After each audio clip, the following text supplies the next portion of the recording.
Hello viewers, আমি হচ্ছি সমীর। আপনারা দেখছেন ট্রাভেল উইথ সমীর। লাঙ্গলবন্দ বাংলাদেশের নারায়ণগঞ্জ জেলার সোনারগাঁও উপজেলার ব্রহ্মপুত্র নদীর তীরে অবস্থিত একটি পবিত্র হিন্দু তীর্থস্থান। চৈত্র মাসের শুক্লপক্ষের অষ্টমী তিথিতে পুণ্যস্নান অনুষ্ঠিত হয়। এ সময় অসংখ্য পুণ্যার্থী এখানে পুণ্যস্নানের জন্য আসেন। কিংবদন্তি অনুসারে লাঙ্গলবন্দের এই জলধারায় স্নান করে পরশুরাম মুনি পাপমুক্ত হয়েছিলেন। শাস্ত্রোক্ত পরশুরাম মুনির এই পাপ মুক্তির কথা বর্ণনা রয়েছে।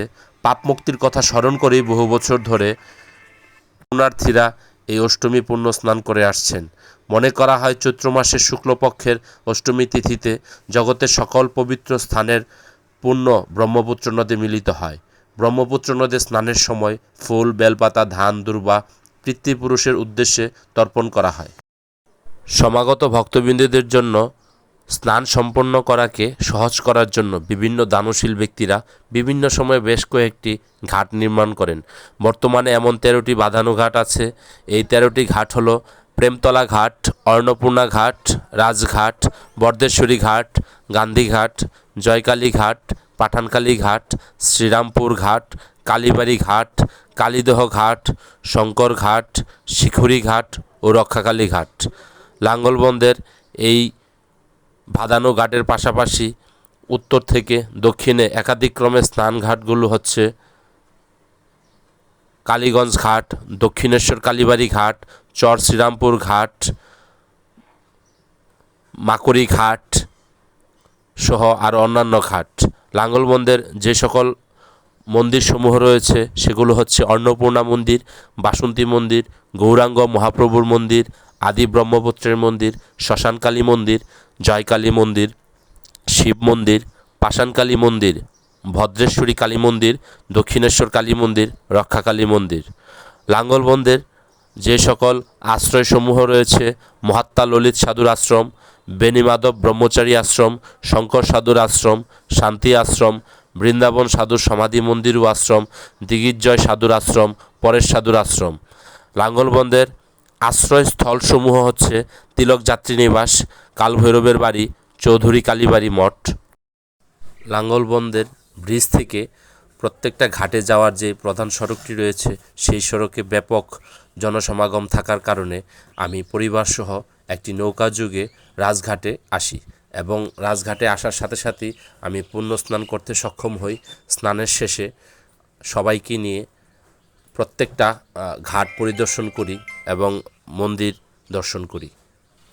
উক্ত লাঙ্গলবন্দের অষ্টমী স্নানের মেলায় বসেছে অসংখ্য ধর্মীয় ও দৈনন্দিন ব্যবহার্য নানান জিনিসপত্র। অনেকেই কালী সেজে মানুষকে বিনোদন দিচ্ছে, অনেকেই শিব পার্বতী সেজে ধর্মীয় বিভিন্ন দিক নির্দেশনাগুলো ভক্তবৃন্দদের কাছে তুলে ধরছে। সব কিছু মিলে চমৎকার এক পরিবেশ ছিল লাঙ্গলবন্দের। পৌরাণিক ইতিহাস মতে পুরকালে ত্রেতা যুগের শুরুর দিকে যমদগ্নি নামে একজন বিশিষ্ট ব্রাহ্মণ ছিলেন। তিনি সূর্যবংশীয় কন্যা রেণুকাকে পত্নীরূপে বরণ করেন। কিছুকাল পর তাদের ঘর আলো করে ভগবান বিষ্ণু পরশুরাম রূপে আবির্ভূত হন। পূর্বজন্মের তপস্যার দ্বারা তারা ভগবানকে সন্তানরূপে পেয়েছেন, কিন্তু রেণুকার সাথে বিভিন্ন বিষয় নিয়ে যমদগ্নির বিবাদ লেগেই থাকত।